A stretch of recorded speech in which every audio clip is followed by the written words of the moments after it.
Okay, let's go. ಆ ರೋಡಲ್ಲಿ ಹೋಗ್ಬೇಕಂತ ಈಗ. ಆನ್ಲೆ ಭಯ್ಯ ಹೋಗೋವೇನು ಮಳೆ ಸ್ಟಾರ್ಟ್ ಆಗ್ಬಿಟ್ಟಿದೆ.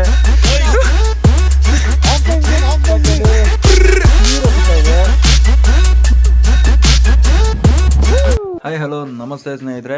ಲದಾಖ್ನ ಮತ್ತಷ್ಟು ವಿಡಿಯೋಗಳು ಹಾಗೆ ಇದಾವೆ. ತುಂಬಾ ದಿನಗಳ ನಂತರ ಎಡಿಟ್ ಮಾಡಕ್ ಸ್ಟಾರ್ಟ್ ಮಾಡಿದೆ. ಏನ್ ಪ್ರಾಬ್ಲಮ್ ಅಂತ ಹೇಳ್ಬಿಟ್ಟಂದ್ರೆ ಎಡಿಟಿಂಗು ಮಾಡೋಣ ಅಂತ ಹೇಳ್ಬಿಟ್ಟು ಕೂತಾಗೆಲ್ಲ ಆದಷ್ಟು ನಿದ್ದೆ ಬರುತ್ತೆ. ಹಾಗಾಗಿ ಸಮಯ ಸಿಕ್ಕಿದಾಗೆಲ್ಲ ಒಂದೊಂದಿಷ್ಟು ಫುಟೇಜ್ಗಳನ್ನೆಲ್ಲ ಕಟ್ ಮಾಡಿ ಇಟ್ಟಿದೆ. ಅದಾದ್ಮೇಲೆ ವಾಯ್ಸ್ ಓವರ್ ಕೊಡಬೇಕು, ಆಮೇಲೆ ಮ್ಯೂಸಿಕ್ಕು ಸಿಕ್ಕಾಪಟ್ಟೆ ಕೆಲಸ ಇರುತ್ತೆ. ನಾವು ಅಂದ್ಕೊಂಡಷ್ಟು ಈಸಿಯಾಗಿ ಒಂದು ವಿಡಿಯೋನ ಎಡಿಟ್ ಮಾಡಿ ಅಪ್ಲೋಡ್ ಮಾಡೋದಕ್ಕಂತೂ ಆಗಲ್ಲ. ನಾನು ಸ್ಟಾರ್ಟಿಂಗಲ್ಲಿ ಅಂದ್ಕೊಂಡಿದ್ದು ಅವತ್ತಿನ ವೀಡಿಯೋ ಅವತ್ತೇ ಅಪ್ಲೋಡ್ ಮಾಡೋಣ ಅಂತೇಳಿ. ಈಗ ನೋಡ್ತಾ ಇದ್ದರೆ ಹೆಚ್ಚು ಕಡಿಮೆ 3 ಮಂತ್ಸ್ ಆದಮೇಲೆ ಈ ವಿಡಿಯೋನ ಎಡಿಟಿಂಗ್ ಮಾಡ್ತಾಯಿದ್ದೀನಿ. ಬನ್ನಿ ಇದಕ್ಕೂ ಮೇಲೆ ಯಾವ ರೀತಿ ನಮ್ಮ ಒಂದು ಎಕ್ಸ್ಪೀರಿಯೆನ್ಸ್ ಇರುತ್ತೆ ಅನ್ನೋದನ್ನು ನಿಮಗೆ ತೋರಿಸ್ತಾ ಬರ್ತೀನಿ. ಹುಮ್ಲಿಂಗ್ಲಾ ಒಂದು ಪಾಸ್ನ ಎಲ್ಲ ಮುಗಿಸಿ ನಾವು ಹೊರಟಾಗ ಸಿಕ್ಕಾಪಟ್ಟೆ ಪ್ಲೈನ್ ಪ್ಲೇಸ್ ಇತ್ತು. ಸುತ್ತಮುತ್ತ ಬೆಟ್ಟ ಗುಡ್ಡಗಳು, ಸ್ವಲ್ಪ ಬಿಸಿಲು ಆ ಥರ ಎಲ್ಲ ಇತ್ತು. ಒಂದು ರೇಂಜ್ಗೆ ನಮಗೆ ಒಳ್ಳೆ ಕ್ಲೈಮೇಟೇ ಇತ್ತು. ಆದರೆ ಅದಕ್ಕೂ ಮೇಲೆ ನಮಗೊಂದು ಎಕ್ಸ್ಪೀರಿಯನ್ಸ್ ಅಂತ ಹೇಳ್ಬಿಟ್ಟು ಸಿಕ್ಕಿದ್ದು ಅಂತ ಹೇಳ್ಬಿಟ್ಟಂದರೆ ಸಿಕ್ಕಾಪಟ್ಟೆ ಸ್ನೋ ಸ್ಟಾರ್ಟ್ ಆಯಿತು. ಅದಾದಮೇಲೆ ಸ್ನೋಫಾಲು ಮಳೆ ಆಗಿದ್ದು ಹಂಗೆ ಸ್ನೋ ಕನ್ವರ್ಟ್ ಆಯಿತು. ಸೊ ಆ ಎಕ್ಸ್ಪೀರಿಯನ್ಸನ್ನು ಮಾತ್ರ ನಿಜವಾಗ್ಲೂ ಬರೀ ಬಾಯಿ ಮಾತಲ್ಲಿ ಹೇಳೋಕ್ಕಾಗಲ್ಲ. ನೋಡ್ತಾ ಇರ್ಬೋದು, ಅಲ್ಲೊಂದು ಇಲ್ಲೊಂದು ಸ್ನೋ ಥರ ಫೀಲ್ ಆಗ್ತಾ ಇದೆ. ಕನ್ಫರ್ಮ್ ಮಾಡ್ಕೊಳ್ಳೋಷ್ಟರಲ್ಲಿ ಇಮ್ಮಿಡಿಯೇಟಾಗಿ ವೆದರ್ ಚೇಂಜ್ ಆಗುತ್ತೆ. ಯಾವ ರೇಂಜಿಗೆ ಚೇಂಜ್ ಆಯಿತು ಅಂತ ಹೇಳ್ಬಿಟ್ಟಂದರೆ, ನಾವು ಅಲ್ಲೇನಾದ್ರು ಸಿಗಾಕೊಂಡ್ಬಿಟ್ಟಿದ್ರೆ ಆ ಜಾಗದಲ್ಲಿ ಯಾವುದೇ ಒಂದು ಪ್ರೊಟೆಕ್ಷನ್ ಆಗಲಿ, ನಮ್ಮನ್ನು ರೆಸ್ಕ್ಯೂ ಮಾಡೋಕ್ಕಾಗಲಿ ಯಾವುದೇ ಒಂದು ಟೀಮ್ ಸಹ ಬರಲ್ಲ. ಅಷ್ಟು ಡೇಂಜರಸ್ ಪ್ಲೇಸು. ಸೊ ಆದರೂ ನಮಗೆ ಆ ಒಂದು ಎಕ್ಸ್ಪೀರಿಯೆನ್ಸ್ ಮಾಡೋಕ್ಕೆ ತುಂಬ ಚೆನ್ನಾಗಿತ್ತು. ಸಿಕ್ಕಾಪಟ್ಟೆ ಸ್ನೋಫಾಲ್ ಆಗ್ತಾ ಇದೆ. ನಮ್ಮಂತೂ ಕೈಯೆಲ್ಲ ಫುಲ್ಲು ಫ್ರೀಸ್ ಆಗ್ತಾ ಇದೆ. ನೋಡ್ತಾ ಇರ್ಬೋದು, ನಮ್ಮ ಹುಡುಗರೆಲ್ಲ ರೆಡಿ ಆಗ್ತಾ ಇದ್ದಾರೆ. ಇಲ್ಲಿ ಯಾವ ರೀತಿ ಸ್ನೋಫಾಲ್ ಆಗ್ತಾ ಇದೆ ಅಂದರೆ ನಮ್ಮ ಕೈಲಿ ಏನು ಮಾತಾಡೋಕ್ಕೂ ಆಗ್ತಾಯಿಲ್ಲ, ಏನೂ ಆಗ್ತಾಯಿಲ್ಲ. ಅವರು ಶಾನ್ ಬ್ರೋ ಇವಾಗ ಚಿಕ್ಕ ಗಾಡಿ ಇಟ್ಕೊಂಡಿದ್ದಾರೆ. ಹತ್ತಿ ಫೈನಲಿ ಈ ರಸ್ತೆಗಳಲ್ಲಿ ನಮ್ಮ ಕೈಲಿ ವಿಡಿಯೋ ಮಾಡೋಕ್ಕಾಗಲ್ಲ, ಇಷ್ಟೇ ಆಗೋದು.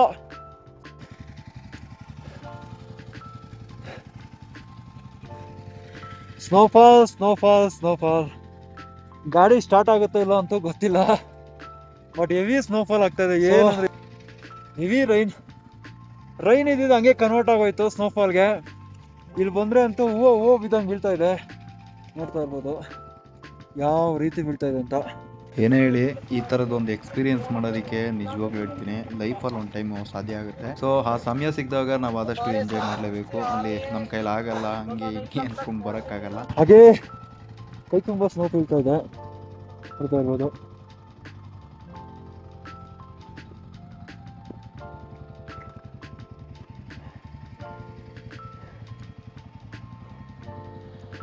ಸ್ಟಾರ್ಟ್ ಆಯಿತು ಫ್ರೀಸು.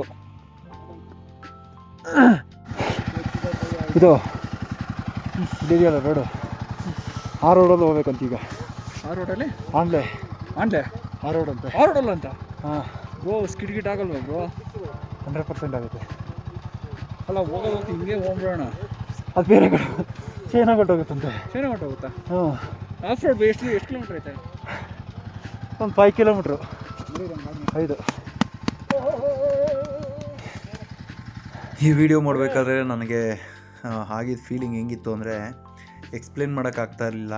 ಸೊ ಆ ಟೈಮಲ್ಲಿ ಬರೀ ಕೈಯಲ್ಲಿ ತೋರಿಸ್ಕೊಂಡು ನಾನು ಇಮ್ಯಾಜಿನೇಷನಲ್ಲಿ ಯಾವ ರೀತಿಯ ಒಂದು 5 ಕಿಲೋಮೀಟ್ರು ಆಫ್ ರೋಡ್ ಇದೆ, ಆಮೇಲೆ ಆ ರಸ್ತೆ ನೋಡಿದ್ರೆ ಗೊತ್ತಾಗುತ್ತೆ ಫುಲ್ಲು ಮಣ್ಣಿನ ರಸ್ತೆ. ಆಮೇಲೆ ನಮ್ಮ ಹುಡುಗರ ಕೈಲಿ ಆಗ್ತಾ ಇರಲಿಲ್ಲ, ಫ್ರೀಸ್ ಆಗ್ಬಿಟ್ಟಿದ್ದೀರಿ, ಹೋಗೋಣ ಬಾ ಅಂತ ಹೇಳ್ಬಿಟ್ಟು. ಬಟ್ ನನಗೆ ಒಂದು ವಿಡಿಯೋ ಮಾಡ್ಕೊಂಬಿಡೋಣ ಅಂತೇಳಿ. ಆದರೆ ಅವರು ಏನು ಕನ್ಸರ್ನ್ ಅಂತ ಹೇಳ್ಬಿಟ್ಟು ಅಂದರೆ ಒಬ್ಬರನ್ನೇ ಬಿಟ್ಟು ಹೋಗೋಕ್ಕಾಗಲ್ಲ ಅಂತ ಹೇಳ್ಬಿಟ್ಟು ಎಲ್ಲರೂ ನನಗೋಸ್ಕರ ವೆಯ್ಟ್ ಮಾಡ್ತಾಯಿದ್ರು.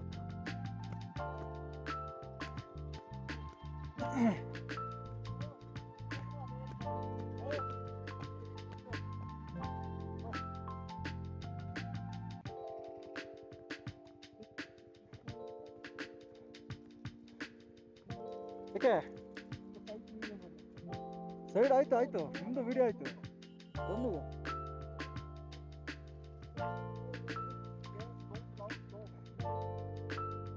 ಅಷ್ಟೇ, ಎಲ್ಲ ಮುಗೀತಾ ಬೈಕು? ಇಂಟ್ರೋಸ್ಪೆಕ್ಟರ್ ಇವರಲ್ಲಿ ನಿಮ್ಮ ಬಡಿ.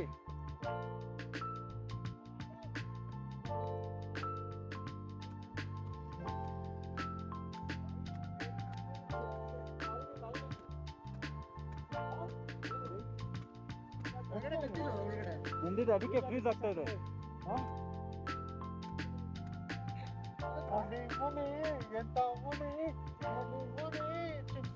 ಇದು ಹಿಂಗೆ ಇದಲ್ಲ ಇದು ಆಫ್ ರೋಡ್ 5 ಕಿಲೋಮೀಟ್ರು. ಇನ್ನು ಅವ್ರೊಬ್ಬರು ಬರಬೇಕು ಇಂಟ್ರಸ್ಪೆಕ್ಟರ್. ಅವರು ಪೆಟ್ರೋಲ್ ಹಾಕ್ಬೇಕು ಅಂತ ಇದ್ರು.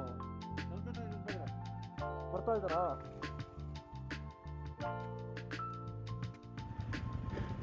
Slow slow slow slow.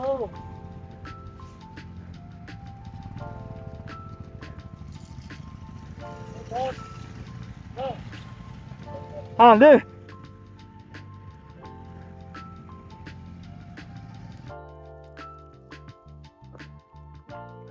Snowfall ಇಲ್ಲ ಮಧ್ಯದಲ್ಲಿ ಇದು ಬಾಲನೇ ಇಲ್ಲದೆ ಇರೋ ಜಿಂಕೆಗಳು ಕಾಣಿಸ್ತಾ ಇದ್ದಾವೆ. ಸಿಕ್ಕಾಪಟ್ಟೆ ಖುಷಿ ಆಗ್ತಾ ಇದೆ. ಸೊ ನಮ್ಮ ಒಂದು ರೈಡ್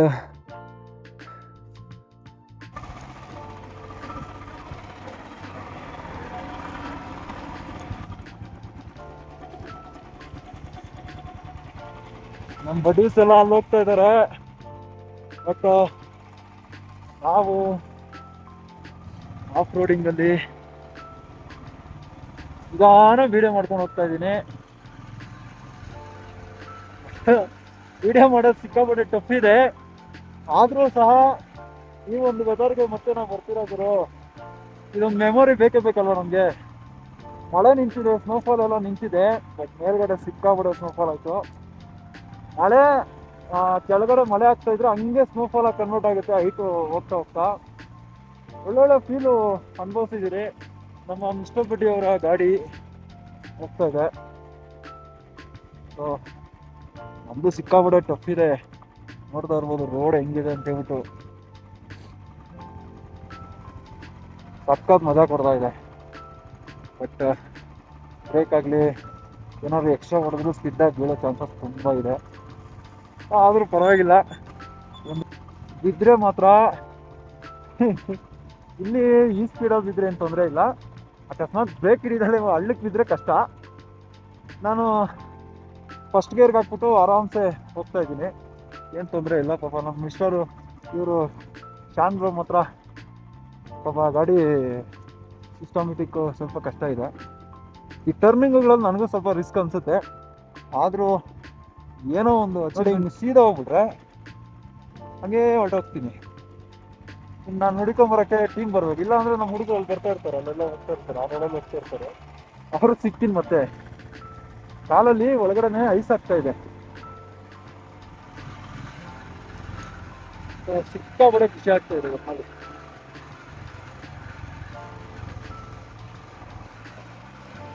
ಯಾವುದಕ್ಕೂ ಕೇರ್ ಮಾಡಲ್ಲ ಗುರು. ಅಡ್ವೆಂಚರ್ ಅಂತ ಹೇಳ್ಬಿಟ್ಟಂದ್ರೆ ನಂಗೆ ಸಿಕ್ಕಾಪಟ್ಟೆ ಇಷ್ಟ. ಏನಾದರೂ ಹೊಸದಾಗಿ ಏನಾದರೂ ಒಂದು ಟ್ರೈ ಮಾಡೋಣ ಅಂತ ಹೇಳ್ಬಿಟ್ಟು ಮಾಡ್ತಾ ಇದ್ದೀನಿ. ಮೋಸ್ಟ್ಲಿ ನನಗೆ ಗೊತ್ತಿರೋ ಪ್ರಕಾರ ಎಲ್ಲ ಕ್ಯಾಮ್ರಾಗಳಲ್ಲಿ ಮಾಡ್ತಾರೆ. ಬಟ್ ನಾನು ಮೊಬೈಲಲ್ಲೇ ಹ್ಯಾಂಡಲ್ ಮಾಡ್ಕೊಂಡು ನಾರ್ಮಲ ಗಾಡಿನೇ ಓಡ್ಸೋಕ್ಕಲ್ಲ ಈ ರೋಡಲ್ಲಿ. ಅಂಥದ್ರಲ್ಲಿ ನಾನು ಆಫ್ ರೋಡು ಎಕ್ಸ್ಪೀರಿಯನ್ಸ್ ಬೇರೆ ಮಾಡ್ತಾ ಇದ್ದೀನಿ. ಅದು ಫುಲ್ ಡೌನ್ ಇದೆ.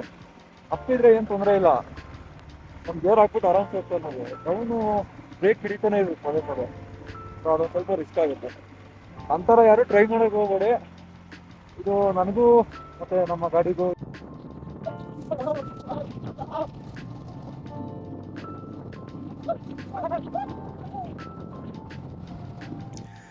ನಾವು ಹೋಗಿ ಮುಗಿಸಿದ್ದು ನೆಕ್ಸ್ಟ್ ಒಂದು ಮಂತ್ 2 ಮಂತ್ಗೆ ಅಲ್ಲಿ ಸಿಕ್ಕಾಪಟ್ಟೆ ಸ್ನೋ ಆಗುತ್ತೆ. ಎಷ್ಟರ ಮಟ್ಟಿಗೆ ಅಂತ ಹೇಳ್ಬಿಟ್ಟಂದರೆ 10-15 ಅಡಿ ಎಲ್ಲನೂ ಸ್ನೋ ಅಲ್ಲಿ ಸ್ಟೋರೇಜ್ ಆಗುತ್ತೆ. ಆ ಬೆಟ್ಟಗಳು ಸುತ್ತಮುತ್ತ ಏನು ಒಂದು ಮರನೂ ಇಲ್ದಲೆ ಬರೀ ಮಣ್ಣು ಗುಡ್ಡೆಗಳ ಥರ ಕಾಣಿಸ್ತಾ ಇದೆಯಲ್ಲ, ಆ ಬೆಟ್ಟಗಳಲ್ಲಿ ಸ್ನೋ ಎಲ್ಲ ಫಿಲ್ ಆಗಿ ಈ ಕಾಲಕ್ರಮೇಣ ಸಮ್ಮರ್ ಬಂದಮೇಲೆ ಚೂರಾಗಿ ಕರಗಿ ಈ ಒಂದು ನಾವೇನು ಹೋಗ್ತಾ ಇದ್ದೀರಿ ಈ ಟ್ರ್ಯಾಕಲ್ಲಿ ಅದು ಹರಿಯುತ್ತೆ, ನೀರಾಗಿ ಹರಿಯುತ್ತೆ. ಸೊ ನಾವು ಹೋಗ್ತಾ ಇರೋದು ಇದು ರಸ್ತೆನೇ ಅಲ್ಲ, ಆಫ್ ರೋಡಿಂಗು. ಆಮೇಲೆ ನೆಲ ಬಂದ್ಬಿಟ್ಟು ಸಮ ಇಲ್ಲ, ಆದ್ರೂ ಸಿಕ್ಕಾಪಟ್ಟೆ ಒಳ್ಳೆ ಮಜಾ ಕೊಡ್ತಾಯಿತ್ತು ಆ ರಸ್ತೆನಲ್ಲಿ ಬರಬೇಕಾದ್ರೆ. ಬಟ್ ನಮಗೆಲ್ಲೂ ವಾಟರ್ ಕ್ರಾಸಿಂಗ್ ಜಾಸ್ತಿ ಸಿಗಲಿಲ್ಲ. ಬಟ್ ಈ ಥರದ್ದು ಒಂದು ರಸ್ತೆಗಳಲ್ಲಿ ಹೋಗ್ಬೇಕಾದ್ರೆ ಬೇರೆಯೇ ಒಂದು ಮಜಾ ಸಿಗುತ್ತೆ. ಯಾಕಂತ ಹೇಳ್ಬಿಟ್ಟಂದರೆ ಎಲ್ಲ ಗಾಡಿಗಳು ಲೈನಾಗಿ ಬರ್ತಾ ಇರ್ತವೆ, ನಾವೊಂದು ಸ್ವಲ್ಪ ಚೇಸಿಂಗ್ ಮಾಡೋದು. ಆಮೇಲೆ ನನಗೆ ಏನು ಇಷ್ಟ ಆಯಿತು ಅಂತ ಹೇಳ್ಬಿಟ್ಟಂದರೆ ಒಂದು ಸ್ವಲ್ಪ ದೂರ ನಾನು ಅಲ್ಲಿ ಬ್ಯಾಕಲ್ಲಿದ್ದೆ, ಅದಾದಮೇಲೆ ಒಂದೊಂದೇ ಬೈಕ್ಗಳನ್ನ ಚೇಸ್ ಮಾಡ್ಕೊಂಡು ಹೋಗಿ ಕಂಪ್ಲೀಟಾಗಿರೋ ಎಲ್ಲ ವೆಹಿಕಲ್ಸ್ನು ಚೇಸ್ ಮಾಡಿಬಿಟ್ಟು ಸ್ಟಾರ್ಟಿಂಗು ಫಸ್ಟಲ್ಲಿ ಹೋಗಿ ನಿಂತ್ಕೊಂಡೆ. ಅದಾದಮೇಲೆ ನಮ್ಮ ಇವರು ಎಸ್ ಕೆ ಮಾತ್ರ ಅವರು ಮುಂದಾಗಿ ಹೋಗಿದ್ರು. ಯಾಕಂತ ಹೇಳ್ಬಿಟ್ಟಂದರೆ ಅವ್ರು ಇನ್ನೂ ನನಗಿಂತ ಕ್ರೇಜ್ ಜಾಸ್ತಿ. ಹೊಸ ಗಾಡಿ ಫಸ್ಟು ಶೋರೂಮಿಂದ ಬರ್ತಿದ್ದಂಗೆ ಲಾಂಗ್ ರೈಡ್ ಎತ್ತಿರೋದೇನೆ ಲದಾಖ್ಗೆ. ಅವರು ಹೈವೇಗಳಲ್ಲೂ ಸಹ ಕೈಗೆ ಸಿಗ್ತಾ ಇರಲಿಲ್ಲ. ಸೊ ಇಲ್ಲೂ ಸಹ ಏನಂತ ಹೇಳ್ಬಿಟ್ಟಂದರೆ ಆಫ್ ರೋಡಲ್ಲಿ ಸಹ ಕೈಗೆ ಸಿಗಲಿಲ್ಲ. ಒಳ್ಳೆ ಆಫ್ ರೋಡ್ಗೆ ಮಾಡಿರೋಂಥ ಒಂದು ಅಡ್ವೆಂಚರ್ ಗಾಡಿ ತೊಗೊಂಬಂದು ಅದು ಒಳ್ಳೆ ಎಕ್ಸ್ಪೀರಿಯೆನ್ಸ್ ಮಾಡಿದ್ರು. ತುಂಬ ಚೆನ್ನಾಗಿ ಒಳ್ಳೆ ಖುಷಿಯಾಯಿತು. ಸೊ ಅದಾದಮೇಲೆ ಈ ರಸ್ತೆಗಳನ್ನ ದಾಟೋದಕ್ಕಂತೂ ನಮಗೆ ರಸ್ತೆ ಗೊತ್ತಿರಲಿಲ್ಲ. ಯಾಕಂದರೆ ಅಲ್ಲಿ ಡೈವರ್ಷನ್ ಬೋರ್ಡುಗಳು ಯಾವುದೂ ಇರಲಿಲ್ಲ. ಜೊತೆಗೆ ನಮ್ಮ ಗೂಗಲ್ ಕೂಡ ಅಲ್ಲಿ ಸಪೋರ್ಟ್ ಮಾಡ್ತಾನೆ ಇರಲಿಲ್ಲ. ಯಾಕಂದರೆ ಸಿಕ್ಕಾಪಟ್ಟೆ ಇದು ನಾವು ಹೋಗ್ತಾ ಇರೋದು ರಸ್ತೆನೇ ಅಲ್ಲ. ನಾವು ಆಫ್ಲೈನು ಮ್ಯಾಪಲ್ಲಿ ಸ್ವಲ್ಪ ಏನಂತ ಹೇಳ್ಬಿಟ್ಟಂದರೆ ಒಂಚೂರು ಅವು ಸ್ಕ್ರೀನ್ಶಾಟ್ಸ್ ಎಲ್ಲ ಇದ್ದಿದ್ದರಿಂದ ಒಂದಷ್ಟು ಈ ದಿಕ್ಕಲ್ಲಿ ಹೋಗ್ಬೇಕು ನೋಡಿ, ಲೊಕೇಶನ್ ಹಿಂಗಿದೆ ಅಂತ ಹೇಳ್ಬಿಟ್ಟು ಆಫ್ ರೋಡ್ ಮ್ಯಾಪುಗಳನ್ನ ಚೆಕ್ ಮಾಡ್ಕೊಂಡು ಹೋದ್ವಿ. ಯಾಕಂದರೆ ಇಲ್ಲಿ 100% 99% 100% ಅಂದ್ಕೊಳ್ಳಿ, ಝೀರೋ ನೆಟ್ವರ್ಕ್ ಇರುತ್ತೆ. ನಮಗೆ ನೆಟ್ವರ್ಕ್ ಬೇಕು ಅಂತ ಹೇಳ್ಬಿಟ್ಟಂದರೆ ನಾವು ಆನ್ಲೈನ್ಗೆ ಆದಷ್ಟು ಬೇಗ ರೀಚ್ ಆಗಬೇಕು. ಆಫ್ ಕೀ ಅವ್ರ ಕೈಲಿ ಎತ್ತನಿರಿ, ಅವ್ರ ಕೈಲಿ ಎತ್ತನ.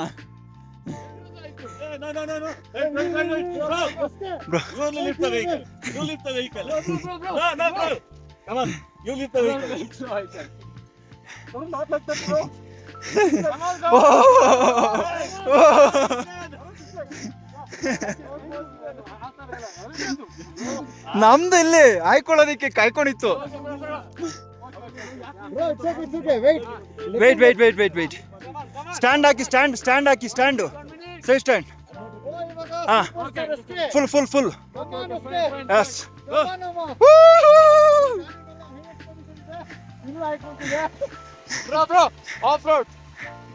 ಆಫ್ ರೋಡ್ ಹಾಕಿದ್ಯಾ? ಆಫ್ ರೋಡ್ ಆನ್ ಇದೆಯಾ? ಅವ್ರು ಮತ್ತೆ ಅಲ್ಲಿ ಹಂಗೆ ಬಂದ್ರ ರೈನ್ ಮೂಡಲ್ಲ. ಆಫ್ ರೋಡ್ ಹಾಕಿ.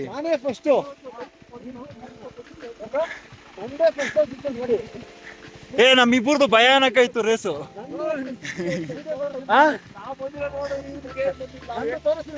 ನಂದು 90ರಲ್ಲಿ ಇತ್ತು ಅಲ್ಲಿ ಗಾಡಿ, 90ರಲ್ಲಿ ಹೊಡೆದಿದ್ದೀನಿ.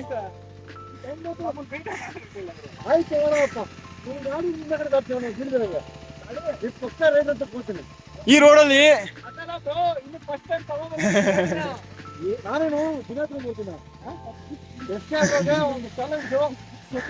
ಸೊ ಏನಂತಂದ್ರೆ, ಸೊ ಆಫ್ ರೋಡಲ್ಲಿ ಮಾತ್ರ ಭಯಾನಕ ಇದೆ. ಟೈಮ್ ಆಗೋಗ್ಬಿಟ್ಟಿದೆ, ಬೇಗ ರೀಚ್ ಆಗಬೇಕು ನಮ್ಮ ಒಂದು ಡೆಸ್ಟಿನೇಷನ್ಗೆ.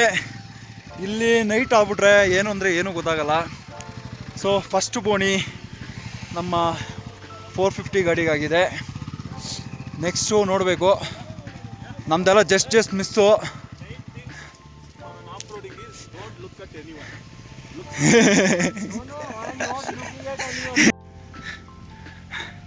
ಟೋಟಲಿ ಎಲ್ಲ ಬೈಕ್ಸು ಹೋಗ್ತಾ ಇದ್ದಾವೆ. ಸಿಕ್ಕಾಬಡೆ ಜಾರ್ತಾ ಇದೆ ರೋಡ್ ಮಾತ್ರ. ಸೊ ಫೈನಲಿ ಹೋಗ್ಬಿಟ್ರು. ಅಲ್ಲೊಂದು ಇಂಟರ್ಸ್ಪೆಕ್ಟರ್ ರೋಲ್ ಹೊಡಿತಾ ಇದೆ. ಆಫ್ ರೋಡ್ ಎಲ್ಲ ಮುಗಿಸ್ಕೊಂಬಂದ್ರೆ ಇಲ್ಲಿ ರಸ್ತೆ ಇರೋ ಜಾಗದಲ್ಲಿ ನೀರು ಹರಿತಾ ಇದೆ. ನಾವು ಹೆಂಗೆ ಪಾಸ್ ಆಗೋದಕ್ಕೆ ಸಾಧ್ಯ? ಈ ಹೊಳೆನ ಹೆಂಗೆ ಪಾಸ್ ಮಾಡೋದು? ಸೊ ಎಲ್ಲ ರೋಡು ಹುಡುಕ್ತಾ ಇದ್ದಾರೆ. ಹೌ ಕ್ಯಾನ್ ಇಟ್ ಪಾಸಿಬಲ್ ಗೊತ್ತಾಗ್ತಾ ಇಲ್ಲ.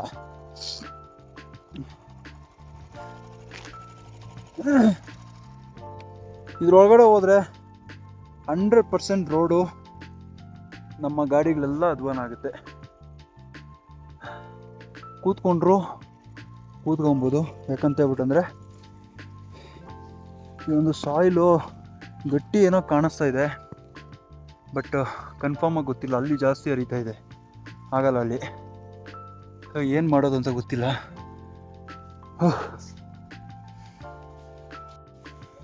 ಸಮಯ ಅಂತೂ 7 ಗಂಟೆ ಆಗಿದೆ, ಮಳೆ ಬರ್ತಾ ಇದೆ ಚುಟ್ಟು ಚುಟ್ಟು.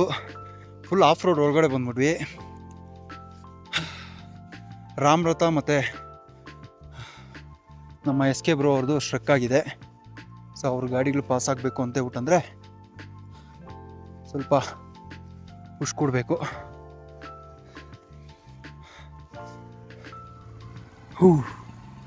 ರಾಮ್ರಥ ಬರ್ತಾ ಇದೆ. ಹೆವಿ ಟಾಸ್ಕ್ ಕೊಟ್ಬಿಟ್ಟಿದ್ದೀರಿ ಸರಿ ಗಾಡಿಗಳಿಗಂತೂ.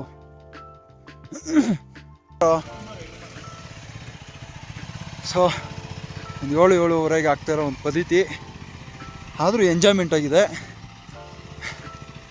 ಸಖತ್ ಮಜಾ ಕೊಡ್ತಾ ಇದೆ ಆಫ್ ರೋಡ್ ಮಾತ್ರ. ಒಟ್ನ ಸ್ಕೇಟಿಂಗ್ ಅಲ್ಲ, ಇಲ್ಲಿ ಭಯಾನಕ ಸ್ಕೇಟಿಂಗು. ಒಟ್ನಲ್ಲಿ ಇವತ್ತು ಬಂದಿರೋದಕ್ಕೂ ಸಾರ್ಥಕ ಆಯಿತು. ನಾನು ಅಲ್ಲಿ ಊಟ ಮಾಡಿದ್ವಲ್ಲ ಹಂಗೆ.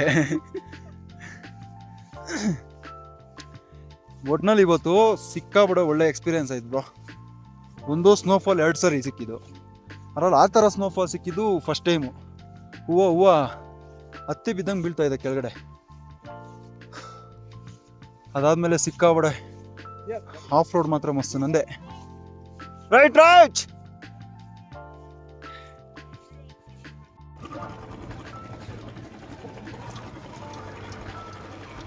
ಸಿಕ್ಕಾಬಿಟ್ಟೆ ರೋಡು ಕಳೆದೋಗ್ಬಿಟ್ಟಿದ್ವಿ ನಾವು. ಎಲ್ಲಿದ್ದೀವಿ ಅಂತಾನೆ ಗೊತ್ತಿರಲಿಲ್ಲ. ಈಗ ಒಂದು ರಸ್ತೆಗೆ ಬಂದು ನಿಂತಿದ್ದೀರಿ, ನೋಡ್ತಾ ಇರ್ಬೋದು.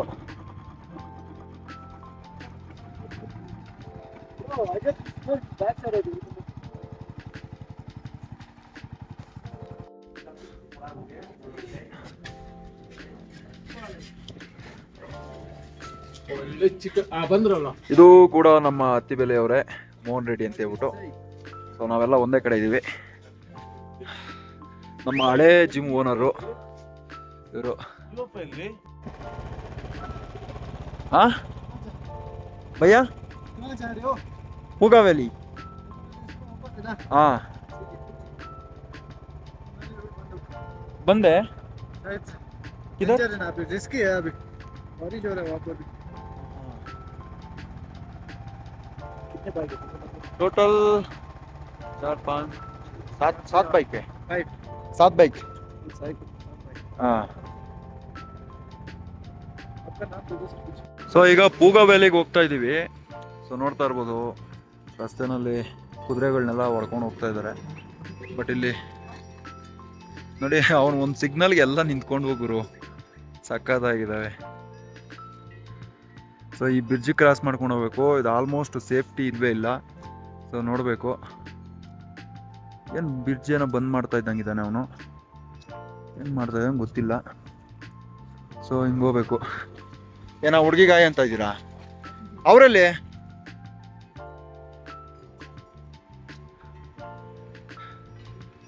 ಇನ್ನೊಂದು ಗಾಡಿ ಬರಬೇಕು, ಯಾಕಂದರೆ ಇಲ್ಲಿಂದ ಸ್ವಲ್ಪ ರಿಸ್ಕ್ ಇದೆ, ಒಳಗಡೆ ಹೋಗ್ಬೇಕಾಗತ್ತೆ.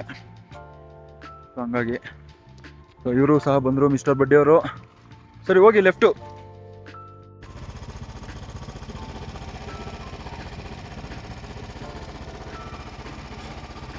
ಪೂಗಾ ವ್ಯಾಲಿ ನೋಡ್ತಾ ಇರ್ಬೋದು ಏನು ಸಖತ್ತಾಗಿದೆ ಅಂತ ಹೇಳ್ಬಿಟ್ಟು.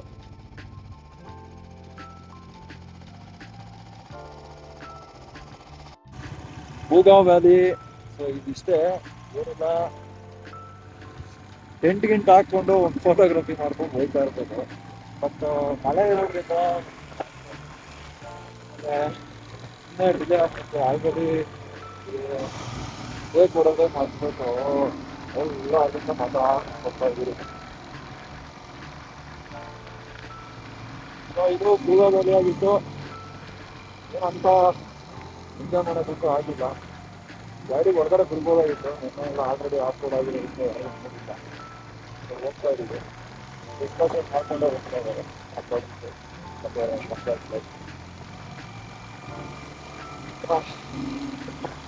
ಅದೇ ಇದೆ. ಆನ್ಲೈನಿಂದ ನಾವು ಮನಾಲಿ ಕಡೆ ಹೋಗೋದಾ ಲೇಕ್ ಕಡೆ ಹೋಗೋದಾ ಅನ್ನೋ ಒಂದು ಕನ್ಫ್ಯೂಷನಲ್ಲಿ ಬರ್ತಾ ಇದ್ವಿ. ಅಲ್ಲೊಂದು ಜಂಕ್ಷನ್ ಬರುತ್ತೆ, ಆ ಜಂಕ್ಷನಿಂದ ನಾವು ಡಿವೈಡ್ ಆಗಬೇಕು. ಆದರೆ ನಮ್ಗೆ ಏನಾಗ್ಬಿಟ್ಟಿತ್ತು ಅಂತ ಹೇಳ್ಬಿಟ್ಟಂದರೆ ರೆಡ್ ಅಲರ್ಟ್ ಕೊಟ್ಟಿದ್ದು ಕಾರಣ ಸಿಕ್ಕಾಬಟ್ಟೆ ಎಲ್ಲ ಕಡೆ ಒಂದು ಡೇಂಜರ್ ಸಿಗ್ನಲ್ಲೇ ಬರ್ತಾ ಇತ್ತು. ಮನಾಲಿ ಕಡೆ ಬಂದು already 2 days back land slide ಆಗಿ ಇಟ್ಟು ಡೆತ್ ಆಗಿದೆ, ಅದು ಬ್ರೇಕರ್ಸ್ ಆಗಿದೆ.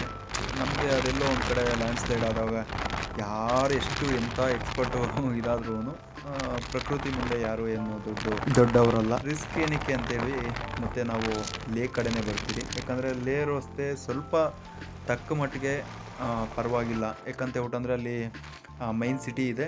ಯಾವುದು ಸಿಗಲಿಲ್ಲ ಅಂತ ಹೇಳ್ಬಿಟ್ಟಂದ್ರೂ ಫ್ಲೈಟ್ ಸರ್ವಿಸ್ ಎಲ್ಲ ಇರೋದ ಕಾರಣ ಬರ್ತಾ ಇದ್ವಿ. ಸೊ ಆದರೆ ಮಧ್ಯದಲ್ಲಿ ಸಿಕ್ಕಾಬಡೆ ಕಾಲು ಕಂಡೀಷನ್ ತುಂಬ ವರಸ್ಟ್ ಆಗ್ಬಿಡ್ತು. ಸೊ ಹಂಗಾಗಿ ಒಂದು ಕಡೆ ರೂಮ್ ಮಾಡಿ ಅಲ್ಲೇ ಸ್ಟೇ ಆಗ್ತೀವಿ.